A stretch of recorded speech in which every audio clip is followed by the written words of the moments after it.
Wira kita seterusnya berazam untuk memecahkan siling prestasi mata pelajaran matematik di kalangan masyarakat kita. Apakah langkah-langkah yang diambil untuk mencapai matlamatnya ini? Kita saksikan sebentar lagi. Sepenuh jiwa, cahaya dan inspirasi kita.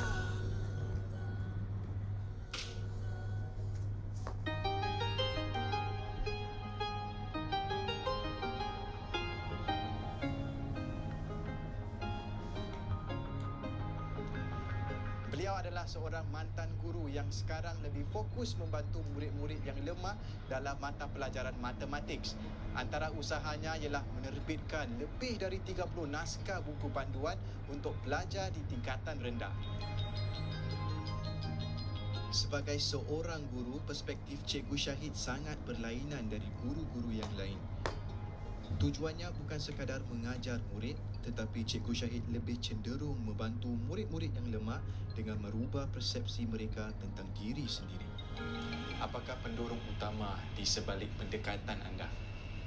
Misi saya adalah untuk memecahkan gelas siling masyarakat Melayu Islam kita.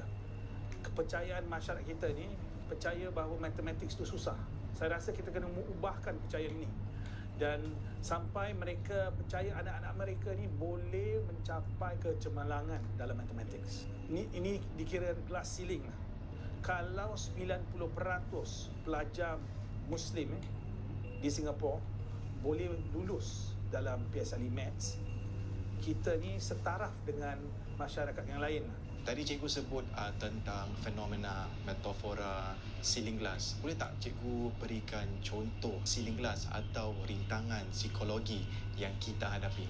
Okey, untuk memahami gelas siling, fenomena gelas siling untuk masyarakat kita, kita boleh gunakan perumpamaan gajah. Gajah yang liar yang ada di dalam hutan tu, dia tak boleh dikontrol, tak boleh di-manage, tak boleh diurus. Tapi anak tu, baby tu, bayi gajah tu yang baru dilahirkan tu, trainer manusia dia ambil dia akan letak macam satu rantai besi di lehernya, dan paku yang panjang tu, dan dia akan ketuk ke tanah. Selepas 3 bulan dia putus asa. Dia percaya bahawa kerana rantai ini saya tidak boleh membebaskan diri. Selepas 3 bulan, trainer tu, manusia akan gantikan rantai besi di leher gajah itu dengan tali, dan paku besi itu dengan kayu. Tapi dalam minda gajah tu, dia percaya kerana tali ini atau rantai ini dia tak boleh bebaskan diri. So gajah tu akan jadi besar. Kan dia akan matang kan, jadi besar lah. Tapi kerana tali itu, dia percaya dia tidak boleh bebaskan diri. So sama seperti masyarakat kita. Kita percaya yang kita ni tak boleh lulus mathematics. Bukan saja di peringkat PSLE, di peringkat menengah pun, sekolah menengah jugalah.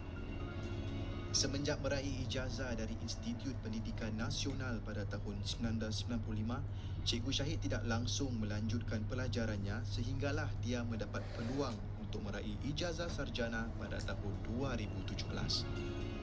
Sebelum anda sertai program Cikgu Syahid, bagaimana dengan prestasi matematik anda? My math results were always never good after my primary 3 because I started not paying attention and everything. The highest I remember getting was like a 40 out of 100, and the lowest I've ever gotten was like 8 upon 100.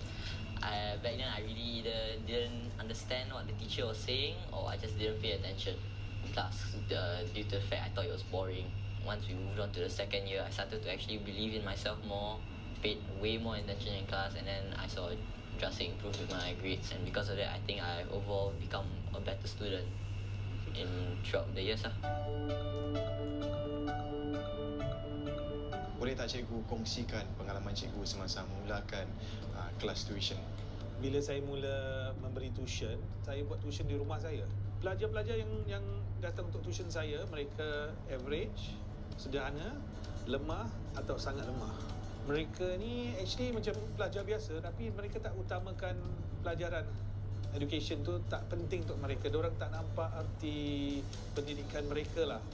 So saya rasa peran saya ialah untuk menunjukkan kaitan antara real world dengan apa yang mereka pelajari lah, untuk membuatkan matematik, bahasa Inggeris, sains fun untuk mereka. Apakah nasihat yang boleh diberikan kepada pelajar yang lemah dalam matematik? Untuk pelajar-pelajar yang lemah dalam matematik, mereka mesti memahami perjalanan yang mereka mengikut. Sekarang ni, you tahu kenapa you tak faham ni? Untuk bahasa Inggeris, you boleh faham. Pasal bahasa Inggeris, konsep dia tidak memerlukan lower level. Mathematics lain. You nak faham topics, whole numbers at primary 6, you kena faham primary 5, darjah 4, darjah 3, darjah 2, darjah 1. Untuk mathematics, dia mesti memahami. Bukan kerana dia bodoh yang dia tak boleh memahami ni. So kalau dia memahami, actually untuk memahami konsep mathematics di darjah 6, dia perlu memahami konsep mathematics darjah 4. Itu memberinya motivasi tau, untuk memahami lower levels first.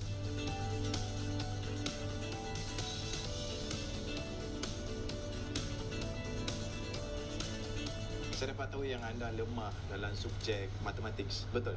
Memang last time memang tak bagus lah subjek maths kan. Me and my friends macam around 10 people, kita categorize dalam this group of people yang kena masuk kelas Mr. Syahid lah.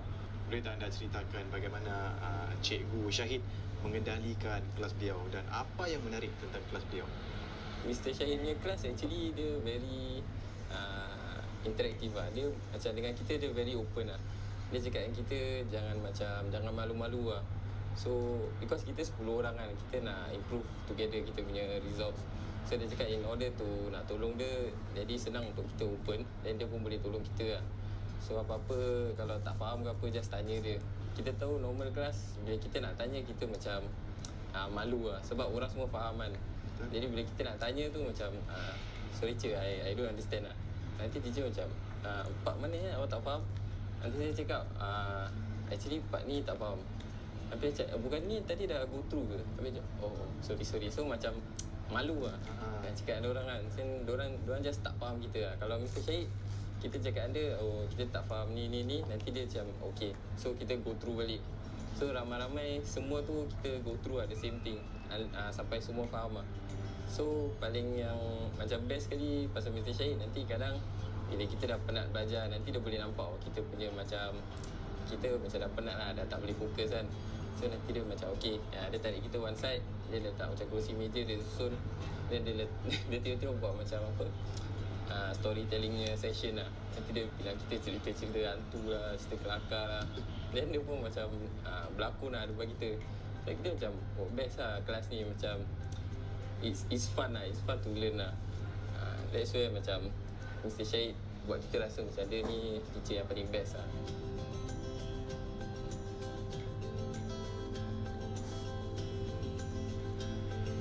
Kota Rom tidak dibina dalam masa sehari.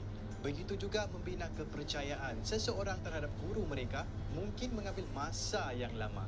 Kepercayaan dan kemahiran berkomunikasi amat penting dalam membina hubungan yang baik. Dengan sepenuh jiwa, kau cahaya dan inspirasi pemikiran kita.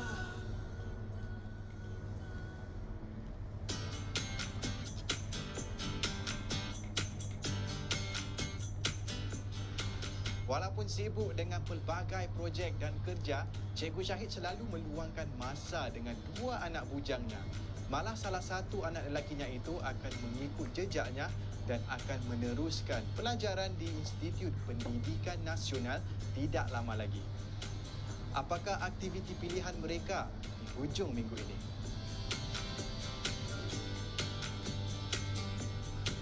Hello. Can I have the shoes?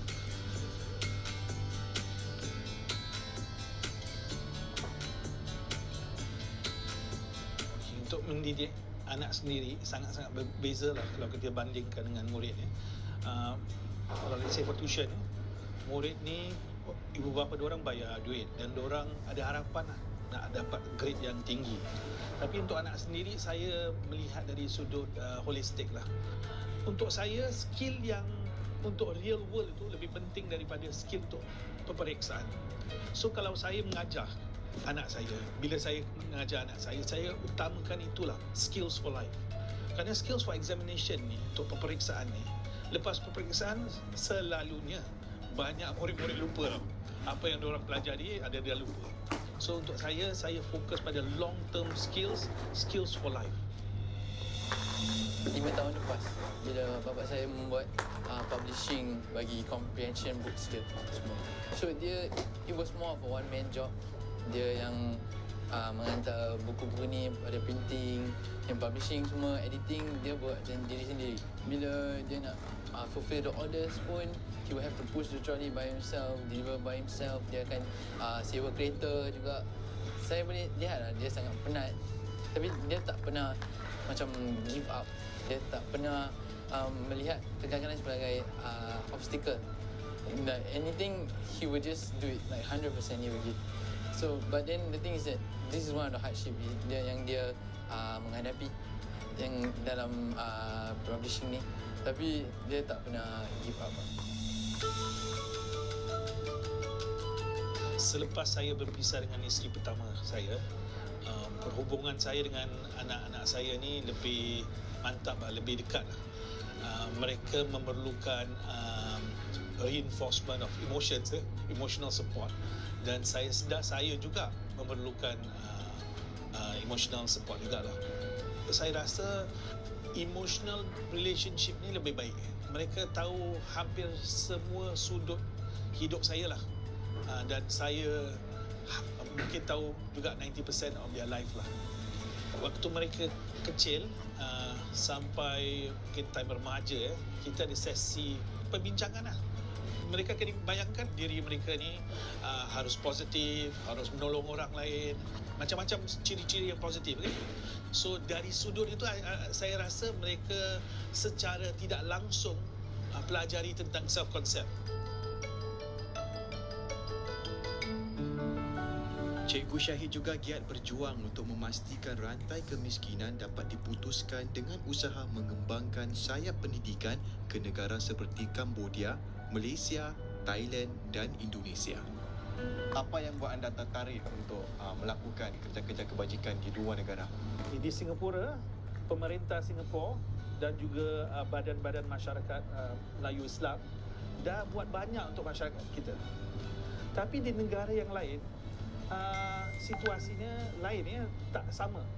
Contoh, sekolah-sekolah swasta Islam atau Melayu contoh di Indonesia, banyak antara guru-guru mereka tak pernah dalam mungkin 50 tahun sekolah tu didirikan, tak pernah dapat teacher training langsung.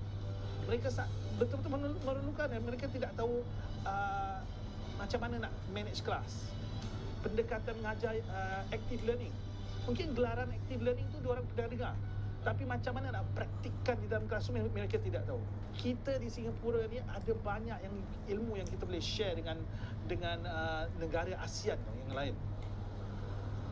Pertanyaannya beginilah, kita nak inconvenience ourselves atau tidak? Kerana nak pergi ke kampung ni, nak mengajar diorang ni, tak ada aircon, tak ada hotel yang bagus contohnya, kita nak inconvenience ourselves tak? Itulah pertanyaan dia. Tapi mereka sangat-sangat memerlukan ilmu dari kita, bantuan kita, motivasi dari kita. Boleh tak anda kongsikan tentang peristiwa yang membuka mata anda di sana? Mungkin dalam 10 tahun dulu, saya ni mengunjung sebuah universiti dalam kampung. Dan bila saya pergi ke universiti itu, saya melihat bangunan-bangunan mereka ni, dan mereka dengan bangga mengatakan inilah institusi kita. Dan itu sangat membukakan hati saya lah, menguatkan azam saya untuk nak menolong mereka.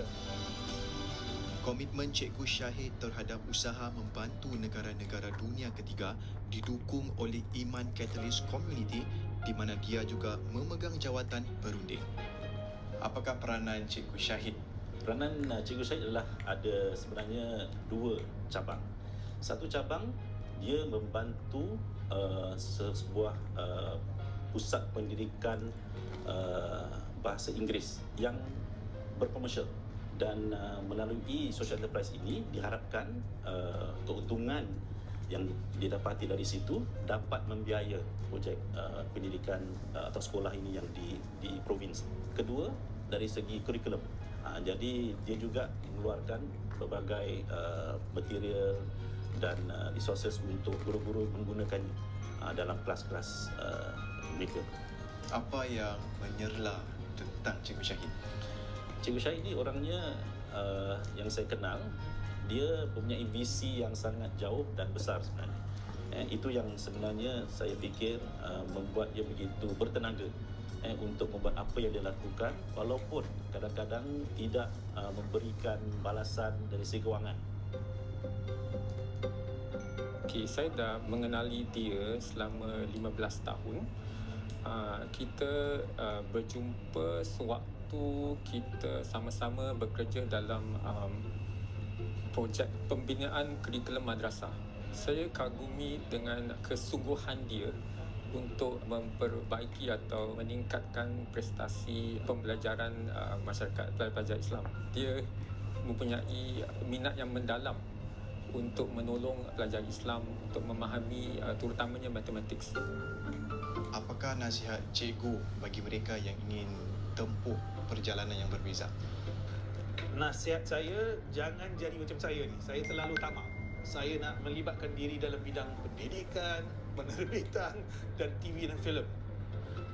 Ini kita harus pilih satu industri dulu dan buat yang baru yang kita nak capai tu. Selepas itu baru alihkan fokus ke industri lain. Saya melibatkan diri dalam terlalu banyak bidang dan proses ini makan masa yang amat panjang. Dah 20 lebih tahun saya masih berjuang dalam untuk mencapai mimpi-mimpi saya. Tapi prosesnya sangat slow lah. Kalau boleh, fokus dalam satu bidang. Cikgu Syahid, saya ingin mengucapkan terima kasih kerana banyak berkongsikan cerita dan juga pengalaman Cikgu Syahid. Dan dengan itu, kami dari Wira kita ingin sampaikan sesuatu. Dan boleh tak kalau cikgu bantu saya? Ambilkan barang di belakang cikgu itu. Ini buat cikgu. Dan cikgu bolehlah buka apa yang di dalam. Terima kasih. Okey. So, buka. Boleh buka? Buka juga.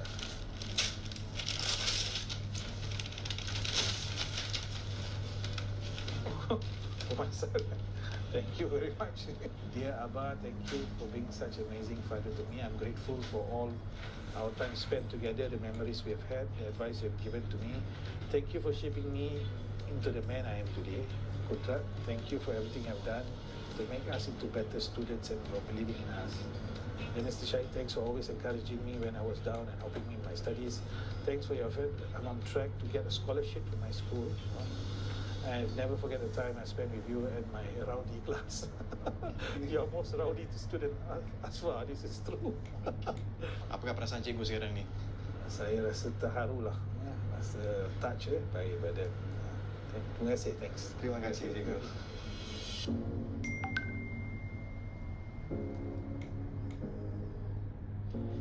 Cikgu Syahid seorang yang sangat ramah.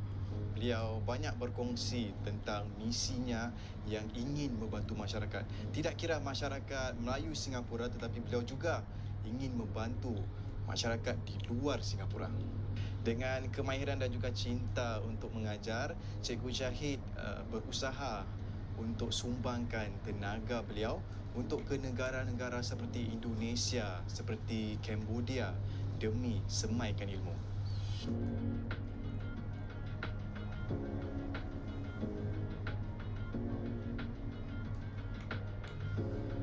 Hari ini kami telah pun mengenali dua orang guru yang sama hebat, masing-masing mempunyai kekuatan yang berbeza tetapi mempunyai matlamat yang sama, iaitu membangkitkan semangat para pelajar agar terus berkarya dan berjaya. Minggu hadapan ikuti saya temui dua orang wira yang telah pun bersara tetapi masih aktif menyumbangkan tenaga kepada masyarakat. Kita jumpa lagi minggu hadapan di Wira Kita. Engkaulah cahaya, inspirasi kami. Kau buat yang terbaik untuk semua kami. Pasti masa yang kau berikan bekalan masa depan. Suatu motivasi untuk semua gerak ke hadapan. Ini dedikasi untukmu, hadiah dari kami, ikhlas buatmu. Tidak kira apa saja, kau luangkan masa untuk bangunkan semua. Terima kasih wira-wiraku, dengan sepenuh hatimu engkau sanggup. Dengan sepenuh jiwa, kau cahaya dan inspirasiku. Wira kita. Wira kita. Engkau cahaya dan inspirasiku. Wira kita. Wira kita. Engkau cahaya dan